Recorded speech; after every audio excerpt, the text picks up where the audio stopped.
नमस्ते, आप सभी दर्शकों का बहुत बहुत स्वागत है। आपके साथ मैं जयप्रकाश शर्मा यूपी मांगे उत्तर को लेकर हाजिर हो चुका हूं। लेकिन आज का शो यूपी मांगे उत्तर नहीं होगा। आज का शो है पति मांगे उत्तर। आज का शो सभी पतियों को देखना चाहिए भैया, क्योंकि बहुत महत्वपूर्ण है। क्योंकि जो पत्नियां आपको परमेश्वर मानती हैं, कहीं वो आपको परमेश्वर से तो मिलाने का प्लान नहीं कर रही है। इसलिए आज का मुद्दा है मेरठ की विष कन्या।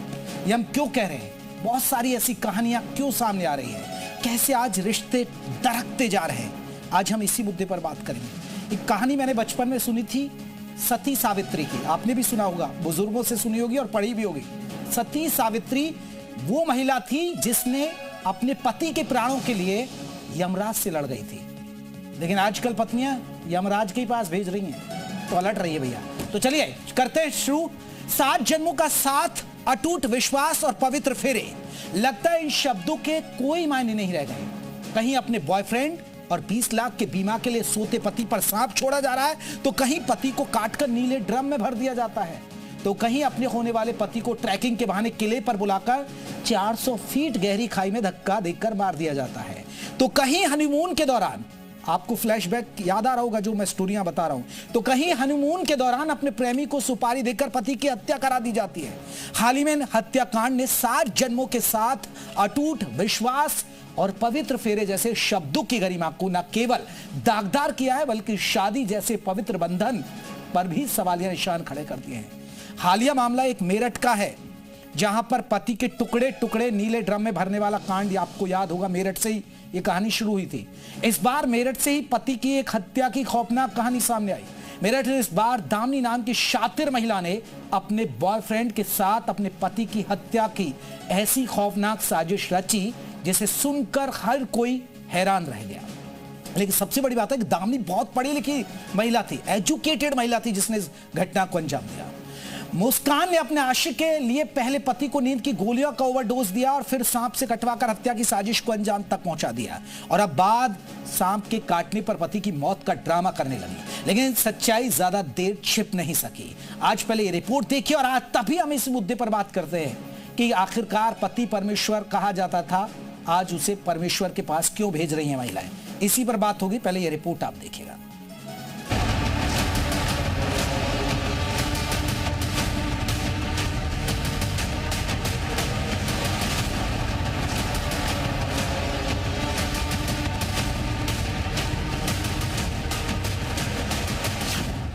ये जहरीला नाग जिसने अतुल पवार को बिस्तर पर डस लिया, जिस सांप को देखकर लोगों की रूह कांप जाती है, वो विषैला नाग अतुल पवार के बिस्तर पर उसे डसता रहा।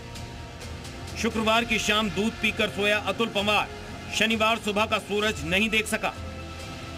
मेरठ में कृष्णा किड्स पब्लिक स्कूल चलाने वाले अतुल पवार के मर्डर की साजिश इतनी जहरीली है कि परतें खुली तो पुलिस के होश फाख्ता हो गए।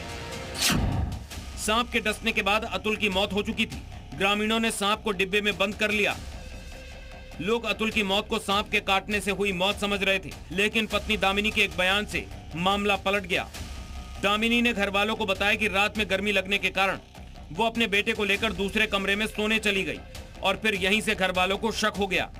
पुलिस ने दामिनी की कॉल डिटेल खंगाली तो खुलासा बेहद चौंकाने वाला था। दामिनी का अफेयर स्कूल के ही बस ड्राइवर तुषार उर्फ निकी के साथ चल रहा था। दोनों को अतुल के नाम पर हुए 20 लाख रुपए के बीमे का लालच भी था, लेकिन जुर्म छुपाए नहीं छुपता। मेरठ पुलिस की मुस्तैदी और डिजिटल सर्विलांस ने इस जहरीली साजिश का पर्दाफाश कर दिया। के मोबाइल में एक डब्बे में बंद एक सांप का फोटो भी प्राप्त हुआ। उसके आधार पर जब उससे पूछताछ की गई तो उसने ये बताया कि 2 सपेरों से मिलकर उसने एक सांप खरीदा था, और जो मृतक अतुल हैं वो एक विद्या प्रकाशन में ड्राइवर का काम करते थे पहले। इनका 20 लाख का बीमा था। इसी पैसे को लेकर इन दोनों ने ये प्लान बनाया कि ये अपने पति को मरवा देंगी और वो अपनी पत्नी से तलाक ले लेगा और ये दोनों शादी करके और इस पैसे से आगे चल के रहेंगे। दरअसल दामिनी ने अतुल को सोने से पहले जो दूध दिया था उसमें नींद की गोलियां मिला दी थी। पुलिस ने शादीशुदा प्रेमी तुषार और दामिनी को गिरफ्तार कर लिया है। रात के 2 बजे दामिनी ने प्रेमी तुषार को फोन कर घर बुलाया। तुषार सपेरों को लेकर घर आया। अतुल के बिस्तर पर सांप छोड़ा। जहरीला करैत सांप बिस्तर पर छोड़ा गया, जिसने अतुल को डस लिया और उसकी मौत हो गई। दामिनी प्रेमी तुषार को वहां से भगा देती है और सुबह 6 बजे दूसरे कमरे में चली जाती है। दामिनी के कॉल डिटेल खंगालने पर वैन ड्राइवर तुषार पायला से उसकी लगातार बातचीत सामने आई, जिसके बाद तुषार को गिरफ्तार किया गया और फिर उसने पूरी वारदात को कबूल कर लिया। दामिनी ने अतुल से 7 साल पहले लव मैरिज की थी, लेकिन स्कूल में कैब ड्राइवर तुषार को दिल दे बैठी और नापाक इश्क में अपने ही पति को ठिकाने लगाने के लिए खौफनाक साजिश रच डाली।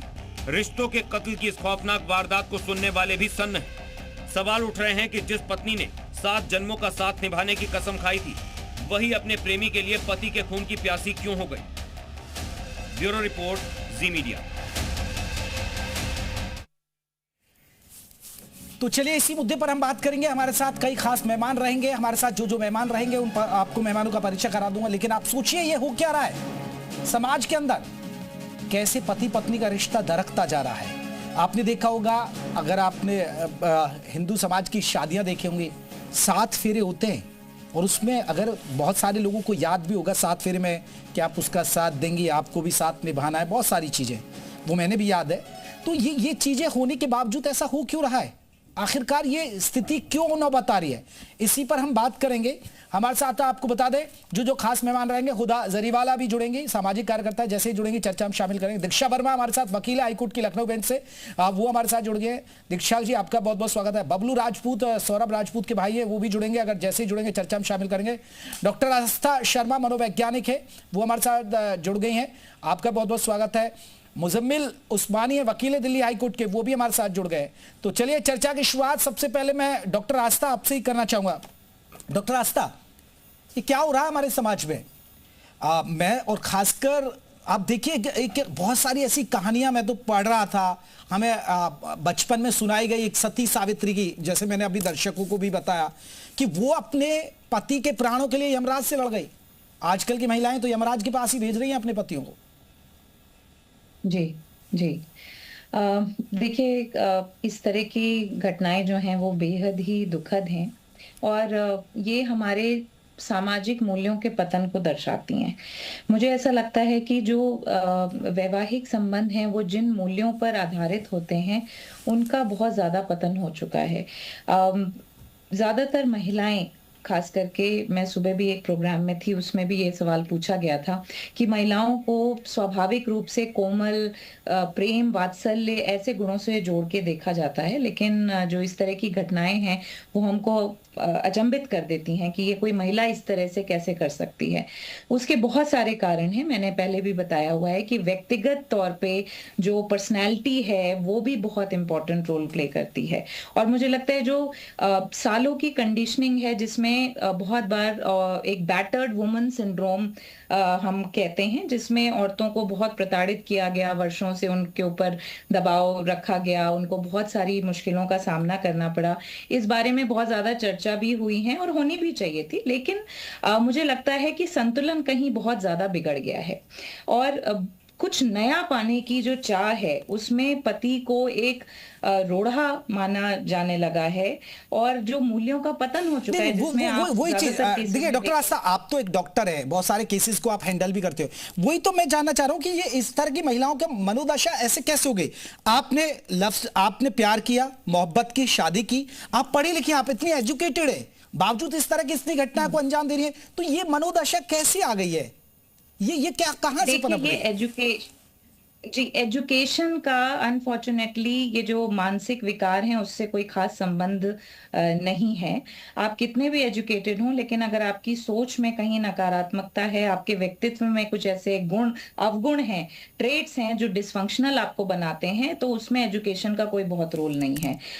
संवेदनशीलता की कमी और अपराध बोध की कमी, ये जब आपकी पर्सनैलिटी का हिस्सा बन जाते हैं और साथ ही साथ एक नॉवेल्टी सीकिंग है जिसमें जीवन में कुछ नया करना या पाने की इच्छा रखना और साथ ही साथ कोई अपराध बोध उस चीज के लिए नहीं होना। देखिए, किसी की हत्या करना जो है वो आसान काम नहीं है, किसी का जीवन लेना, पर उसके लिए भी आप नहीं सोच रहे हैं कि आपकी समाज में क्या दशा होगी, आपके परिवार की, आपके बच्चे की क्या दशा होगी। बस वो जो एक आपके अंदर इंपल्स आ गई कि नहीं मुझे ये चाहिए, और उसके लिए आप कुछ भी कर गुजरने को तैयार हो जाते हैं। ये बिल्कुल, ये कहानी भी ऐसी है। बताया जाता है 20 लाख की कोई बीमा राशि थी, बस बताइए उसके लिए आपने बड़ा कर दिया। आपने पहले फिर प्यार करते हैं आप, जिससे बड़ी कस्में खाते हैं, उससे शादी कर लेते हैं और उसी को मौत के घाट उतारते हैं, बड़ा सवाल है। दीक्षा वर्मा हमारे साथ वो भी जुड़ी हुई है, वकील भी हैं। दीक्षा जी, आप बहुत सारे केसेस को देखती हो अदालत में, ये केसेस और इनकी स्थिति क्या है और क्या मानती हैं महिलाओं जो अपराध बढ़ रहा है, क्या उसके लिए आप पुरुष को दोषी माने कि ठीक है कुछ घटनाएं ऐसी होती है, मैंने देखा है बहुत सारे जो सारा लोग हैं, बहुत सारे लोग ऐसे आते हैं, मुझे बहुत हैरानी, वो शराब पीते नशा करते, तो महिलाएं बेचारी परेशान होकर ऐसे गलत कदम उठा देती हैं। लेकिन क्या सभी केसेस तो ऐसे नहीं है? बहुत सारे केसेस का हमने देखिए, आपको पहाड़ी से धक्का दे दिया, वो तो पढ़े लिखे अच्छे युवा, वो लोग ऐसा कर रहे हैं।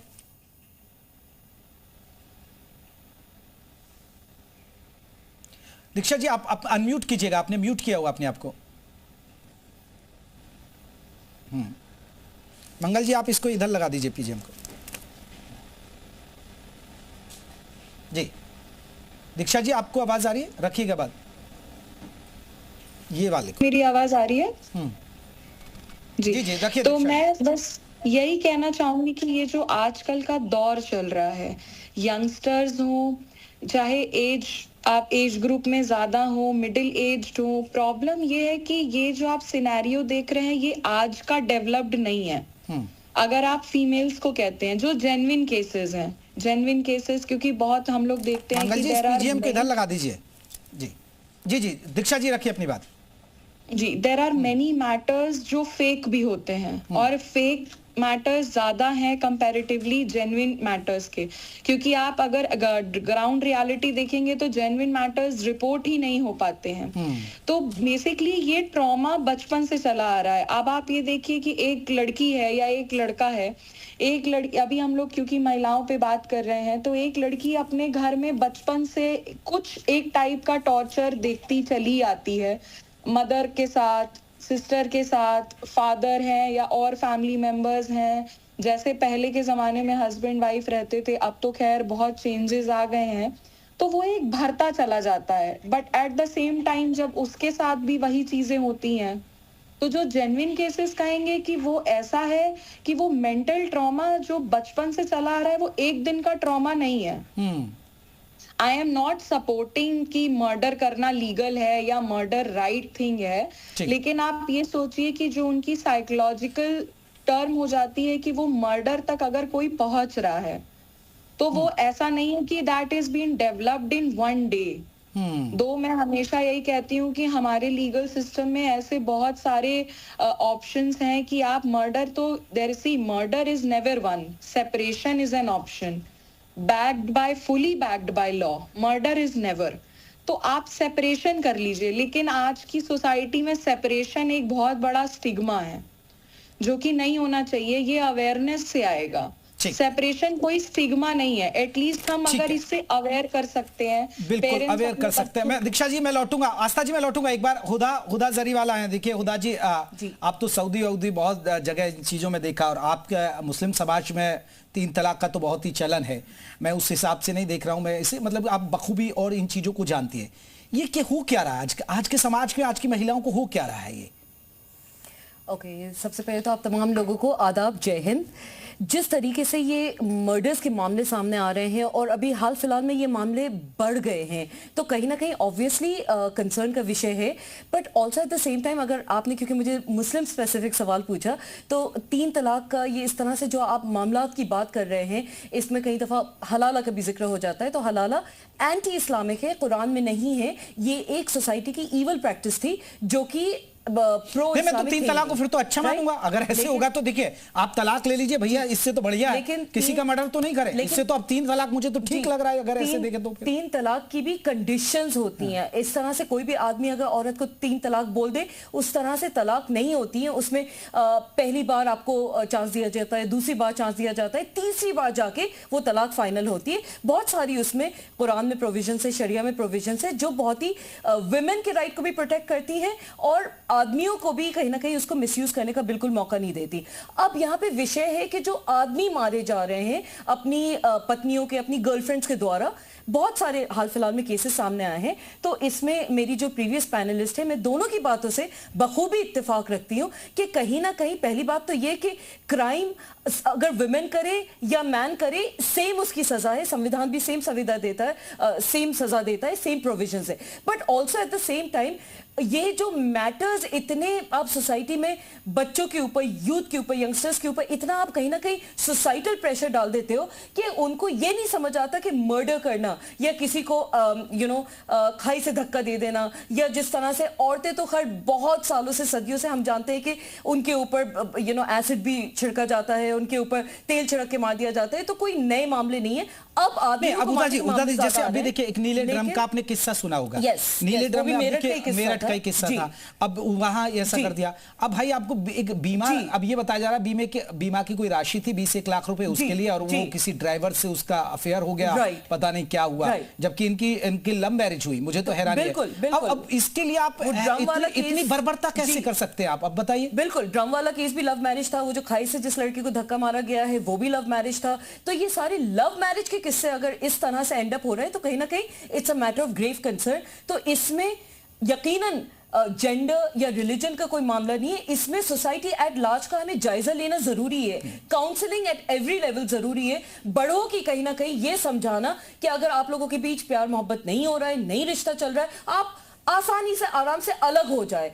इस बात में इस्लाम का जहां तक सवाल है, इस्लाम औरत को भी उतनी इजाजत देता है, उसमें तलाक को खुला कहते हैं जो औरत ले सकती है, और जो आदमी देता है उसको तलाक कहते हैं। सेपरेशन का बहुत इजी ऑप्शन इस्लाम में भी है, हिंदुइज्म में भी है, हर रिलीजन में जहां तक मैं समझती हूँ संविधान के तहत नहीं। आपके यहाँ तो फोन पे हेलो हेलो और 3 तलाक ले लो, वो ऐसे होता है ना? वो हमारे यहाँ कानूनी कार्रवाई वो इस्लामिक नहीं है। 3 तलाक में ये वाला कैसे है जो आप 3 तलाक जैसा नहीं, ये मुझे अच्छा ऑप्शन लग रहा है। अब अगर किसी मर्द को बचना है तो भैया आपका धर्म मुझे ठीक लग रहा है। हेलो जी, मैं 3 तलाक बोल रहा हूं, बस तलाक तो वो अच्छा है। आपकी क्लैरिफिकेशन के लिए जयप्रकाश जी, 3 तलाक जो है इस्लाम में, कुरान में मना है, अलाउड नहीं है। आपको प्रोविजन, कोई भी आदमी गुस्से में तलाक बोल दे तो वो तलाक नहीं हो जाती है। 3 ऑप्शंस होते हैं, तीसरी बार के बाद फिर वो तलाक फाइनलाइज होती है। चलिए मैं लौटूंगा। मुजम्मिल उस्मानी है, वकील है दिल्ली हाईकोर्ट के।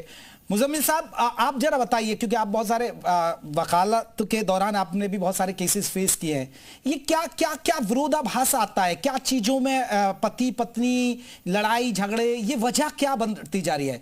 क्या आगे बढ़ना, कुछ पानी की हसरत, जिस तरह डॉक्टर साहब कह रही हैं, डॉक्टर आस्था शर्मा की, देखिए पानी की हसरत होती है तो आप उस कदर गुजर जाते हैं, या फिर इतने आप प्रताड़ित हो चुके हैं अपने पतियों से कि आपको बस और कुछ नहीं सूझता, आप अलग नहीं होना चाहते, बस आप उसकी हत्या कर देते हैं?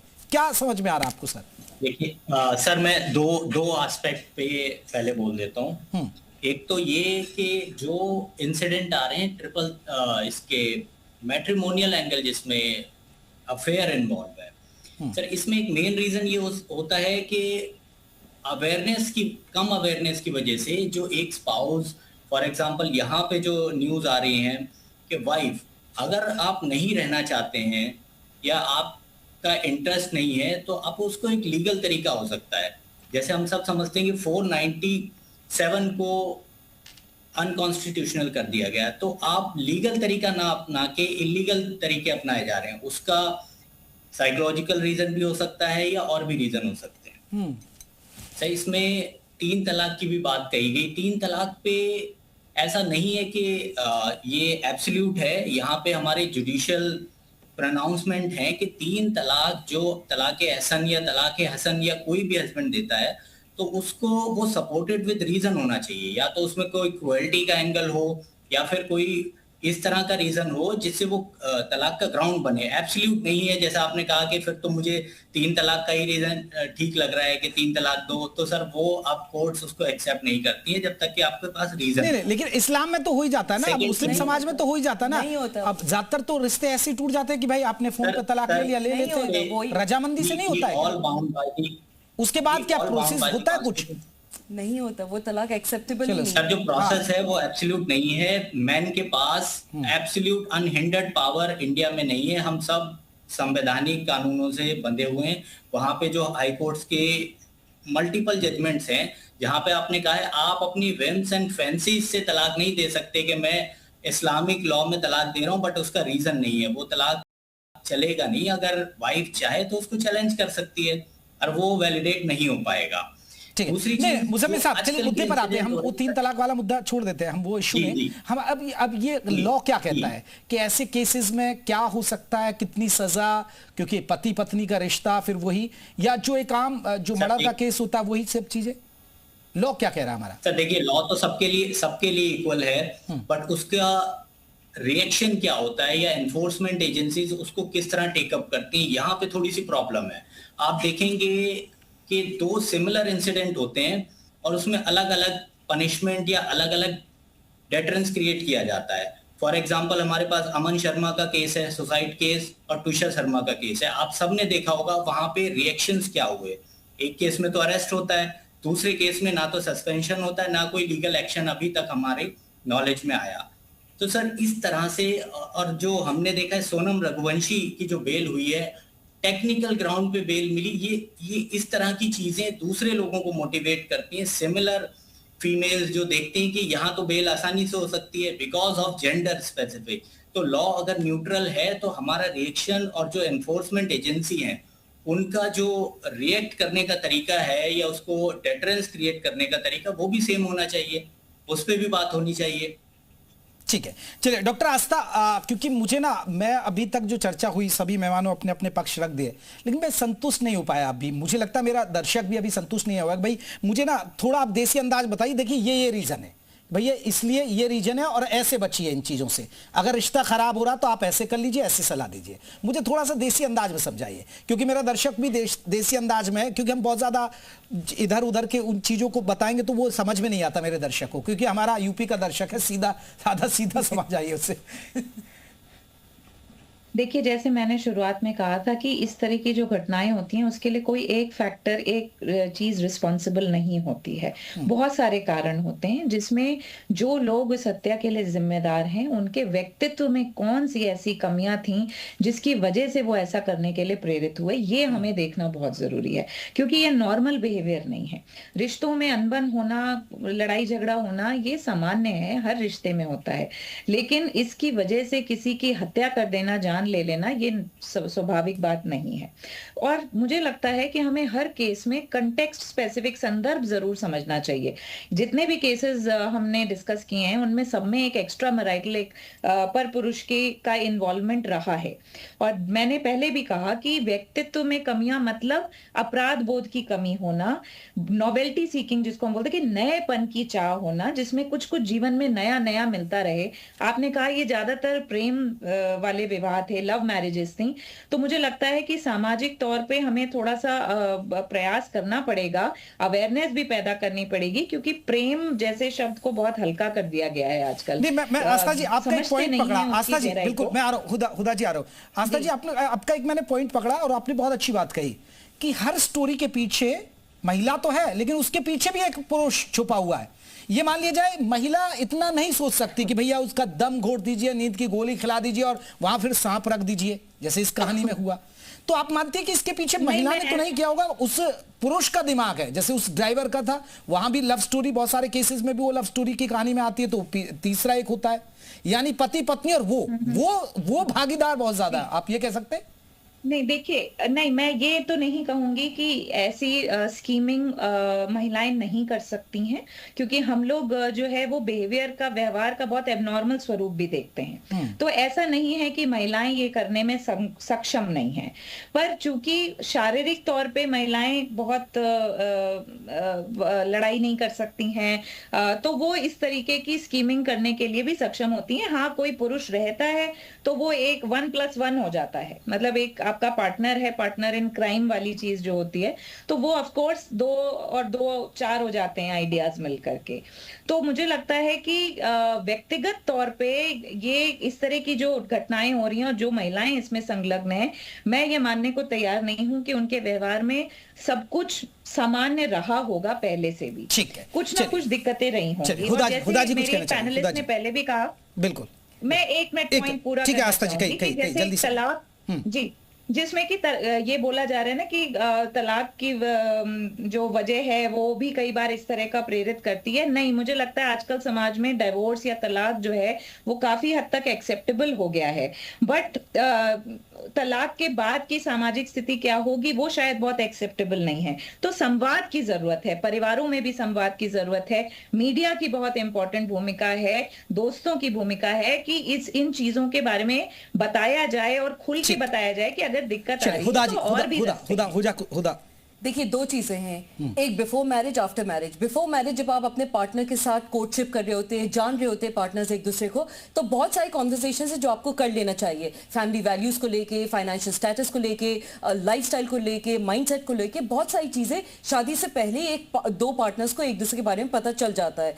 अगर इसमें फैमिली इश्यूज हैं या आपको इस बात की संभावना है कि आगे जाके कहीं ना कहीं फाइनेंशियल क्राइसिस आएंगे, दोनों पार्टनर्स आपस में नई अच्छी जिंदगी गुजार सकते हैं, तो बेहतर है कि वो शादी तक रिश्ता ना ही पहुंचे, बनिस्बत इसके कि शादी के बाद इस तरह के किस्से हादसे हमारे साथ जी। फिर तो गरीब बेटी से शादी कर लेनी चाहिए, इसका मतलब? Not really, no. बहुत सारे अच्छी बात है कि समाज में समानता भी दिखेगी। यहाँ पे बात गरीबी अमीरी के अनफॉर्चुनेटली नहीं है, यहाँ पे बात काउंसलिंग की है, यहाँ पे बात माइंडसेट की है, यहाँ पे बात दो लोगों के आपस में इत्तेफाक होने की है। शादी अगर हो जाती है तो उस सूरत हाल में कम्युनिकेशन एक बहुत इंपॉर्टेंट फैक्टर है। आपस में अगर दो लोग अपने आप की जो रेजोल्यूशंस हैं उनको मतलब रेजोल्यूशन कर लेते हैं अपने कॉन्फ्लिक्ट का, तो मसला नहीं होगा। साथ साथ अगर कोई एक पार्टनर भी नाखुश है और उस मैरिज से छुटकारा पाना चाह रहा है या डिवोर्स चाह रहा है, तो दूसरे पार्टनर को उसके हो देना चाहिए, बिकॉज अगर नहीं हो रहा है तो उसमें फिर वो जो जबरदस्ती का एंगल आ जाता है, वही आप सही कह रही हैं, आप सही कह रही हैं। और फिर सामाजिक बंधन ऐसा होता है कि वो रिश्ता टूटता नहीं है, फिर उसमें खिंचाव आता है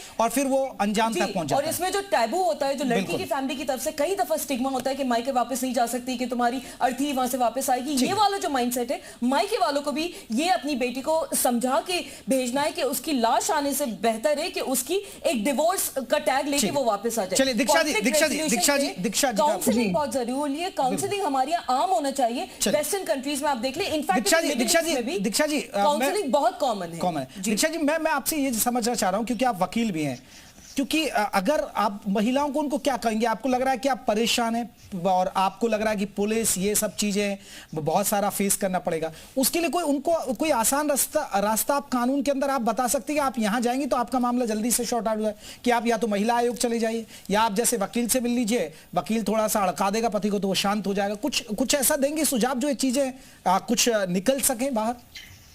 देखिए, हड़काने वाला तो पिक्चर में आप सीन है, मैं आपको बोलूंगी कि हड़काने से मैटर सॉल्व नहीं होंगे। हमारे पास जुडिशियल रेमेडी है। मैंने आपको कहा अवेयरनेस, आज भी पत्नियों के पास, लड़कियों के पास, महिलाओं के पास वो अवेयरनेस नहीं है। आज भी मेरे पास ऐसे बहुत फोन्स आते हैं कि मैम मेरा कॉन्फ्लिक्ट हो गया है, मेरा डिस्प्यूट हो रहा है, मैं क्या करूं, मैं भाग जाऊं। तो सबसे पहले बीइंग एन एडवोकेट मैं यही सोचती हूँ कि उनको पहले सही लीगल रेमेडीज के बारे में अवेयर कराया जाए। हमारे पास 3 से 4 तरीके की रेमेडीज अवेलेबल हैं अगर आप अपने पार्टनर के साथ नहीं रहना चाहते हैं। म्यूचुअल कंसेंट से डिवोर्स होता है। Section 13B Hindu marriage act हमारा कहता है कि अगर 2 पार्टीज आपस में अग्रीड हैं तो वो म्यूचुअल कंसेंट से डिवोर्स ले सकते हैं। अगर आप म्यूचुअल कंसेंट से डिवोर्स नहीं लेना चाहते हैं तो एक बहुत ही छुपा सेक्शन है, बहुत ज्यादा अभी उस पे बात नहीं होती है और शायद लोगों ने बहुत सुना भी नहीं होगा या सुना भी होगा। सेक्शन 10 है हिंदू मैरिज एक्ट का, जुडिशियल सेपरेशन। जुडिशियल सेपरेशन आपको ये प्रावधान है कि आप लोग अलग रह सकते हैं by the order of court.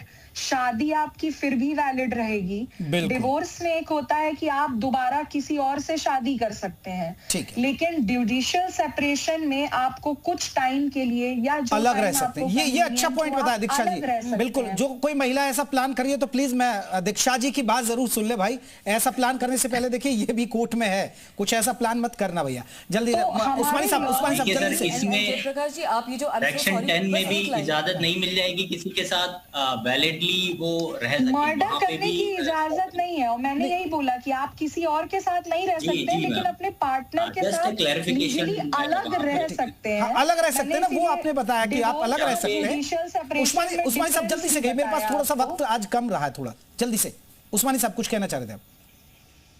हाँ सर, मेरा ये क्लैरिफिकेशन था, जिस तरह के इंसिडेंट आ रहे हैं एक्स्ट्रा मैरिटल अफेयर में, वहां पे जुडिशियल सेपरेशन पे मेरा क्लैरिफिकेशन ये था कि वो जुडिशियल सेपरेशन भी उस तरह के रिलेशन को, जहां वो फियर होता है एक कि क्या करें, किस तरह से छुटकारा पाएं, वो वाला तो नहीं कम होगा उस तरीके से जुडिशियल सेपरेशन। और हमें न्यायिक व्यवस्था पता है कि लोग किस तरह से एक लीगल रेमेडी लेने के लिए कितना वेट करना पड़ता है।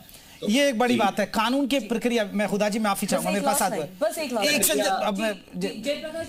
भाई खुदा जी को दे दीजिए 30 सेकंड। जिस तरीके से आप ये टॉपिक पे डिबेट कर रहे हैं, बहुत अहम टॉपिक है, बहुत अच्छा कर रहे हैं आप। इस तरीके से कॉन्वर्सेशंस भी आम होना चाहिए ताकि लोगों की, जैसे उन्होंने मेरे प्रीवियस पैनलिस्ट ने कहा, अवेयरनेस हो और लोगों को इस बारे में पता हो। चले, बहुत बहुत शुक्रिया आप सभी मेहमानों का। लेकिन चर्चा का एंड यही निकला है, पति अपनी सुरक्षा के जिम्मेदार खुद ही है भाई। नमस्कार।